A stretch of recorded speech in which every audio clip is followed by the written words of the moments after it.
Well, hello there, all you beautiful souls, and welcome back to Sunshine for the Soul. So happy to have you here today hanging out with me. All right, so for our January series, we are doing the Raven messages. Now, the ravens, according to the indigenous Native Americans, perceive the raven as a long distance healer. Known for being the keeper of secrets, the raven helps us in our lives by exposing the truth. This tool of divinity can be used to identify places in our lives or blind spots where we need to see the truth. Now, this can be our external world, or it can be internally, where the raven messages can shed a light on this blind spot that we cannot see, or we need a different perspective to better understand it. So today I'll be using my Shaman's Dream Oracle, my Rider-Waite deck, and I'm going to be clarifying with the Edgar Allan Poe deck. Now, his famous poem, The Raven, was first published in January of 1845, and it's about a distraught lover who is paid a mysterious visit by a talking raven. So let's see what messages the raven has for you today. All right, Taurians, welcome in. Now we're going to do a 5-card spread in the shape of a raven. This spread will help you get to the crux or the blind spots in your particular situation. Now remember, energy is fluid and ever changing. If Spirit directed you to this message, whenever that is, it is because there is something here for you to understand or for you to see so that you can grow, so that you can align with your highest timeline. I'll use the terms divine feminine and divine masculine. Please understand that these are energies, not genders. Reverse the roles as they fit for you. So let's start off with pulling a Shaman Dreams Oracle card and get a general feel for your reading, Taurus. So the Shaman Dream Oracle card that I pull for you, Taurus, is Skywriting the Fates. Now, Taurus, this is for you Sun, Moon, Rising, Venus, and Cross Watchers. It is written in the stars that you have a destiny that awaits you.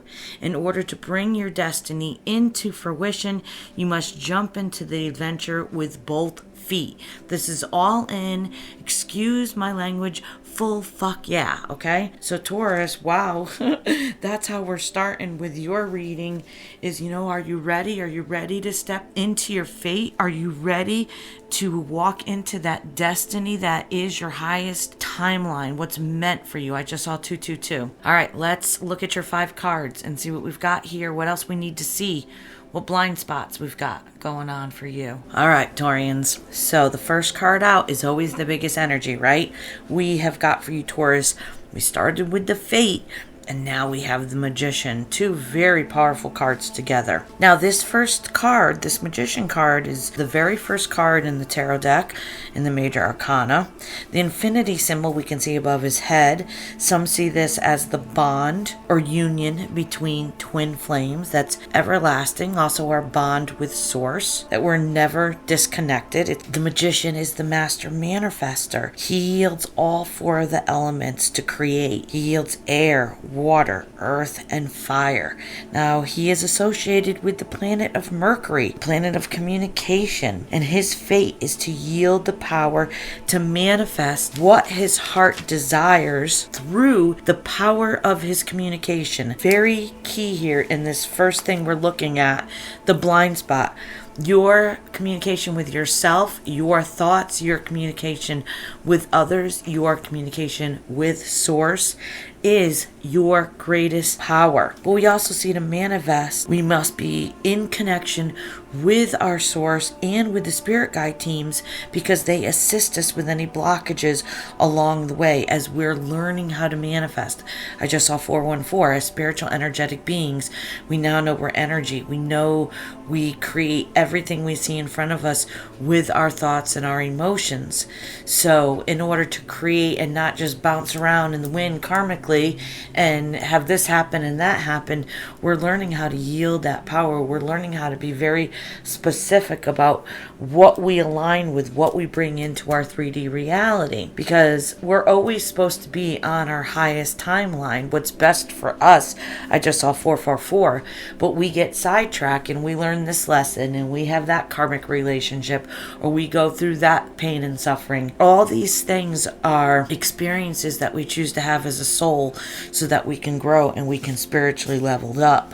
But clarified by the Ten of Wands in the reverse and the Ace of Pentacles in the reverse, I see reversals now as like an internal process of healing and clearing these old dense energies so that we can co-create and we can bring into our 3D reality what it is we really would like to experience. So what's one of your blind spots, Taurus, is understanding, the Raven is sending you a message today wanting you to see you are not the victim of your life. Things are not happening to you, they're happening for you. You have co-created every moment of your existence as the magician. But you didn't know you're the magician.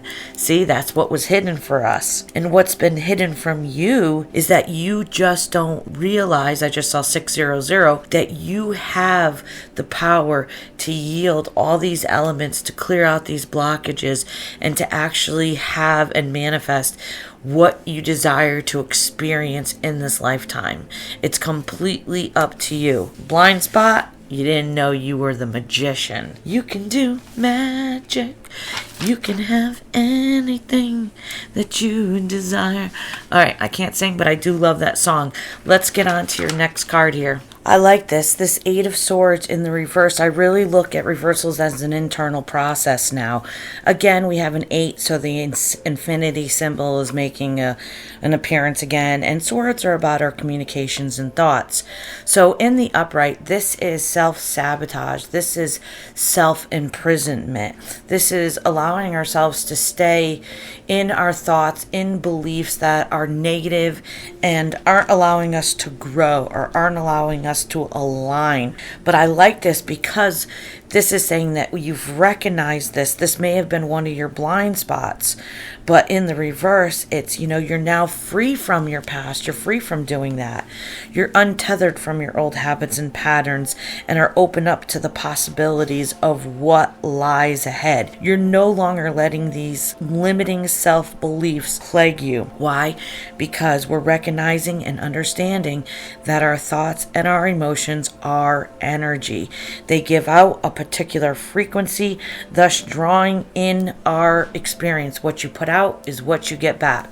So above, so below. Okay, so if we're thinking badly about ourselves, if we're keeping ourselves from moving forward in our lives and trying something new or growing or expanding or going on adventure, those self-limiting beliefs are an energy that goes out, and then it brings back exactly what you put out there. So you'll stay stuck in that blockage. But we see here, you're no longer going to keep yourself locked up and imprisoned by these thoughts, either about a past situation or maybe how we handled something. And clarifying this with the Hermit card, I just saw 831, and that is actually Virgo energy and my birthday, which is really weird. The Hermit is when we go on a spiritual awakening, where we spend some time in solitude, where our ascension process starts and we start digging and researching and healing and figuring out ourselves and looking at our old patterns and our relationships and why this happened, and we learn about ourselves and we learn how to forgive ourselves for our roles that we played, kind of just our rookie mistakes for not knowing any better. And with the Wheel of Fortune, this is all about clearing karma. When we're in that state, we're not acting and manifesting deliberately what we want to experience, then we have all these other side roads that we take instead of our main path, our main mission, and we get sidetracked. And that's okay, because we choose to have that lesson. We choose to have that karmic partner. We choose to have that job that we learn a karmic lesson. We are the co-creators and manifestors of our universe.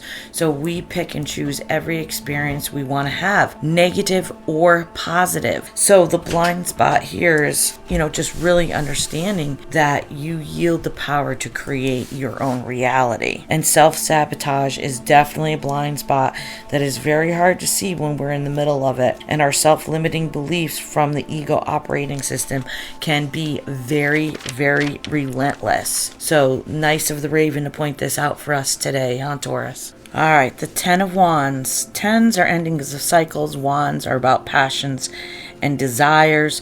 This is releasing burdens. This is letting go of the past. This is throwing out the baggage that no longer serves us. Maybe the stories we told ourselves, the belief systems we had that were imposed on us that we no longer resonate with.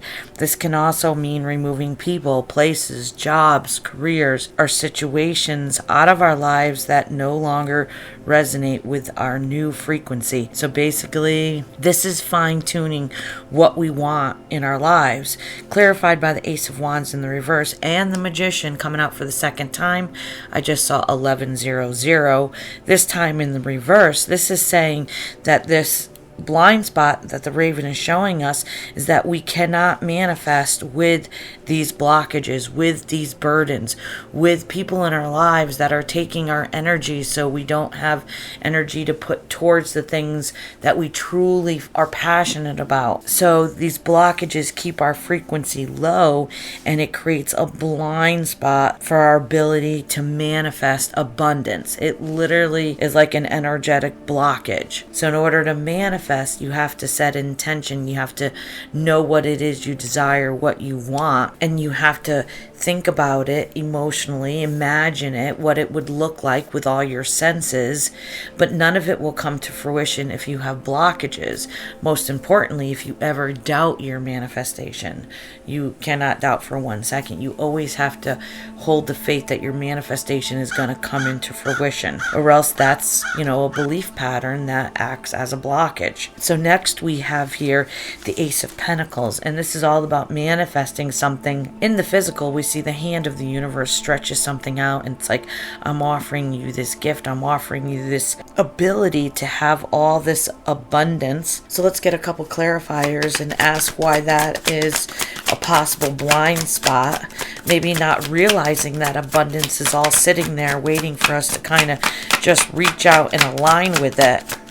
Clarify the Ace of Pentacles.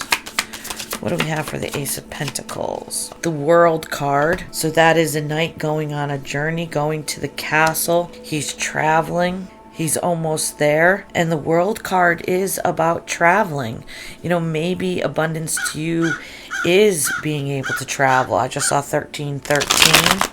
I'm going to get one more. All right, so for this blind spot, we have the Ace of Pentacles, the World, and the Nine of Pentacles. Now, Pentacles are about material, wealth, abundance, however you look at abundance. But a lot of times it resembles our 3D material wealth. I'm going to read you this World card in the Edgar Allan Poe book because it's kind of interesting. It says in the poem El Dorado, a knight had journeyed long, singing a song in search of El Dorado. El Dorado is said to be a hidden empire or city of immense riches. It's used as a metaphor for the Holy Grail, an object or goal of great significance. The knight believes the golden city of El Dorado is the key to happiness, success, and love, and it may even contain the entrance to heaven.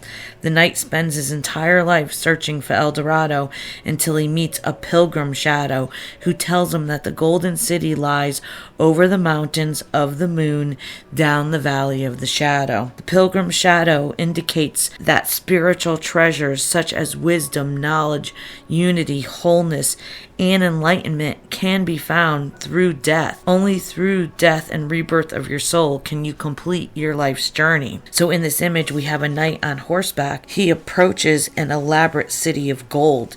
As represented by the setting full moon, his mission has ended. Vast green mountains symbolize success. A new era begins at sunrise. So this is saying you have successfully completed your mission. A cycle in your life is now over, and the world provides the stability to move ahead in your life's mission. So with the World card and the Nine of Pentacles, this blind spot may be that you can't see all this abundance that is just right around the corner for you. We're ending cycles. We're going into new cycles. It's the year of the dragon. And from what I see, Taurus, is that this is really an opportunity for the universe to say, step into your manifestor role, remove these blockages or blind spots or people, places, things that are holding you back, sucking your energy, causing you to be out of alignment with what your true purpose is. And know that there's something really beautiful on the other side of doing your healing, doing this work, right? That's what our ascension journey is all about. It's about clearing out all those old dense energies in our chakra system so that new energies can come in and we can align with the higher frequency of the 5D earth that is here right now. It's not somewhere you float off to. It's not somewhere you have to die to get to. Your death and rebirth is an internal transformation of remembering who you are as a spiritual energetic being having a human experience. And our last card is the Seven of Swords in the reverse. Again, this is twin flame energy. This could be the runner. In the reverse, though, is, he took all his communication and his thoughts and he ran away with those swords because he was in self-protect mechanism. We run away from doing the healing.